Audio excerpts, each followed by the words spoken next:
Samsung A13. Ang issue ng phone device na ito ay ayaw mag-charge. So kapag i-charge natin ito guys ay walang lumalabas na amperahe sa ating product schematic or sa ating smart charger guys. Yan. So papakita ko sa inyo guys 0.0 ampere siya guys, no? Yung reading niya guys, papakita ko sa inyo guys. Yan. So lipat na natin guys yung camera natin guys, no? So ayan guys yung reading niya guys, no? 0.0 ampere guys. Yan. So naka-charge siya guys, no? Yan. So wala siyang reading dito guys na amperahe guys, no?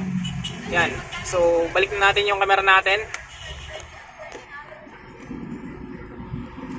So ayusin na natin guys, no? Yan. So ito guys ang phone device nito guys ay iniwan lang sa ating guys ng customer ito guys, no? At mamaya guys ay kukunin niya na daw yung phone device nito guys. So ang problema lang dito guys ay ayaw mag-charge guys, no?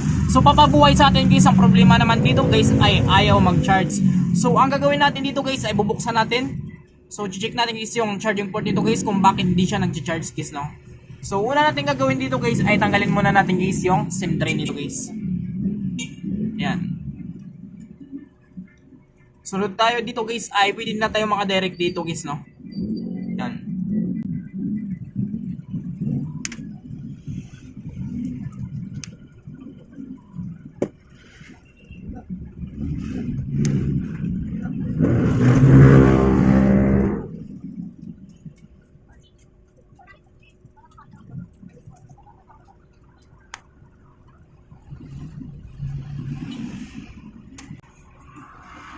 So matindi guys yung dumigis ng phone device nito guys, no? Yan. So makita nyo guys parang binahayan guys ng langgam ito guys yung phone device nito guys, no? Yan. So hindi ko alam kung nilanggam ito guys or inanay guys, no? Yan kung makita nyo kasi guys. So madaming dumi guys sa loob guys. So bubuksan pa natin.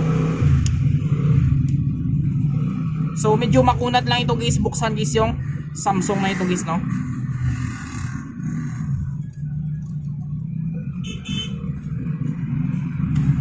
Yan. So lumabas na guys yung mga dumi nito guys.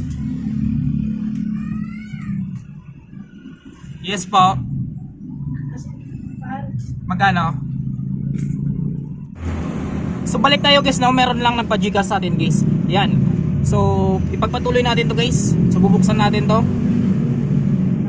So parang tingin ko dito guys, na-stuck ito guys yung unit na ito guys, no? Yan. So nabuksan natin. So ito guys yung loob guys ng phone device guys, no? So sobrang dumi guys ng unit nito guys sa loob nito guys, no? Yan, so kung makita nyo guys. So parang binayan guys ng mga langgam ito guys, no? At nakakita ko dito guys ay nakatanggal guys yung fingerprint sensor nito guys, no? So dapat ito guys ay nasa loob ito guys, no?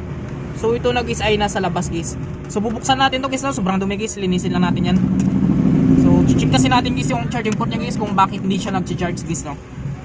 So tanggalin muna natin guys lahat guys ng mga bolts nito.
So ayan siya guys, no? So nabuksan natin guys.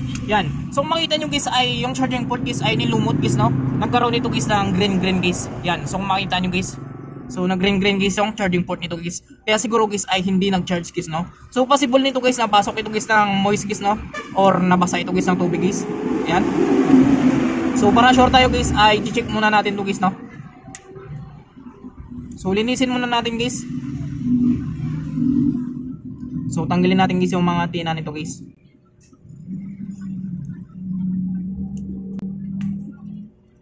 So tanggalin natin guys yung subboard nito guys, no, or yung tinatawag natin guys na charging board nito guys.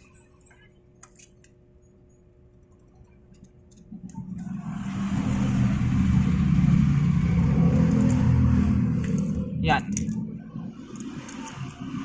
So ito guys yung loob niya guys, no. So parang nabasa nga ito guys. So kabilaan guys may lumot guys, no, merong green guys. So kinalawang na rin ito guys. Yan, so kung makita niyo guys, kinain guys ng kalawang ito guys yung charging pin or charging port nito guys, no. So kabilaan may green, may lumot guys, no. So dito parang nabasa rin dito guys. Yan. So nakita ko naman dito guys sa ano niya guys, sa mga pin niya dito guys ay goods naman siya guys, no. So nakasilyado pa guys, meron pa siyang glow dito guys, no. Yan, so kung makita niyo guys, meron pa yan siyang ano, sealed guys. Yan. So nakita ko wala namang ano guys, no, wala namang corrosion. Maliban na lang dito guys sa labas guys ng charging port guys. Yan. So linisin muna natin. So linisin muna natin to guys. Sayang ito guys yung ano nito guys, no. Yung stock niya guys na charging board guys. So kung sakali guys ay meron naman tayong ano nito guys, no. Meron naman tayong pamalit dito guys na charging pin nito guys, no, or yung charging port nito guys, no. Nakita ko kasi dito guys sa ano niya guys, sa mga pin niya dito guys ay wala pa siyang ano dito guys, no, damage guys. Kasi meron pa siyang silyado guys, no. So bago natin palitan to guys ay titis muna natin to guys, no, para sure tayo. So test muna natin guys yung battery niya guys, no. Baka battery din guys yung tama guys. So minsan kasi guys ay battery guys yung tama niya guys, no. Kaya hindi siya nag-charge guys. Kasi nga yung battery niya guys ay damage niya guys, no. Yan. So dito guys gagamit tayo dito guys ng analog tester natin guys, no. So titest natin guys yung battery niya.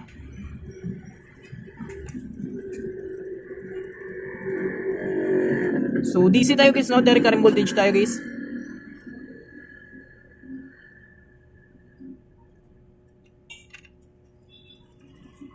So wala guys, no, wala siyang reading guys.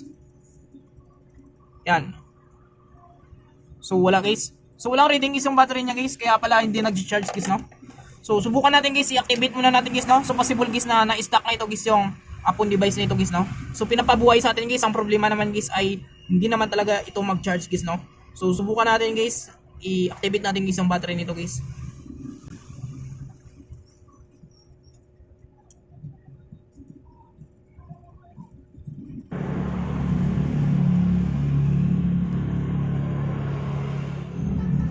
So wala siya dito ano guys, no, compatible guys na terminal dito guys sa active panel natin guys, no.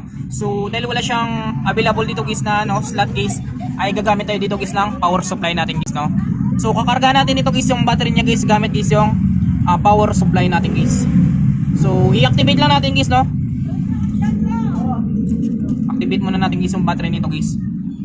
So injectan natin ito guys ng voltage guys, no. So kargan lang natin yan. Ayan. So charge natin dito guys sa power supply natin. So antayin lang natin guys na mga ilang minutes lang guys.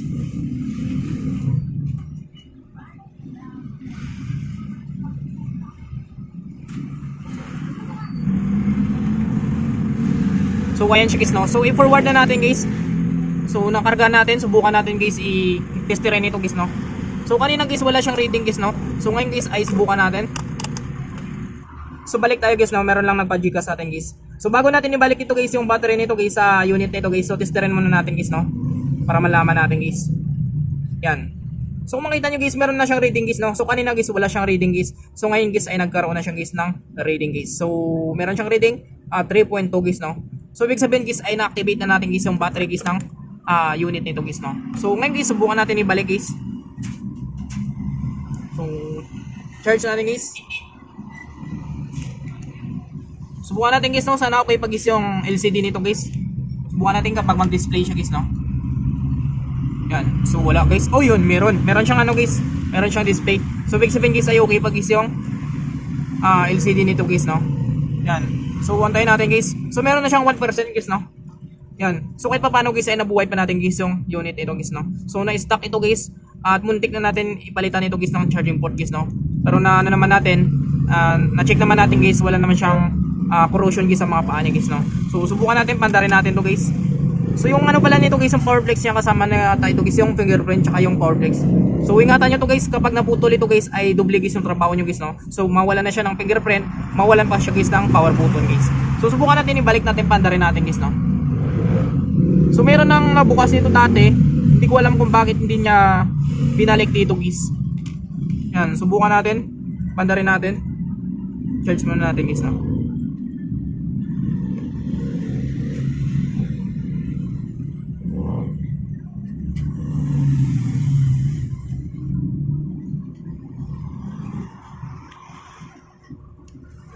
Yan. So subukan natin, panda rin natin guys, no. Yan. So okay pag yung LCD nito guys. So Samsung Galaxy Secure Binox.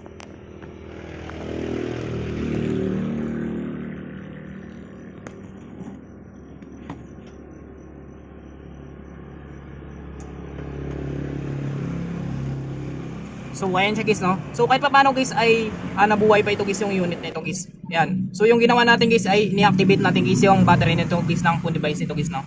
At nagkaroon siya guys ng power guys. Yan. So kaya pa naman guys yung LCD nito guys. Yan. So linisin na lang natin yan siya guys. So I hope guys na makatulong sa inyo itong video tutorial natin. Sa mga bago pa lang sa ating channel guys, no, huwag natin kalimutan guys i-click guys yung subscribe at yung notification bell button para ma-update ko kayo guys sa susunod natin guys na video tutorial. Thank you guys and God bless sa lahat.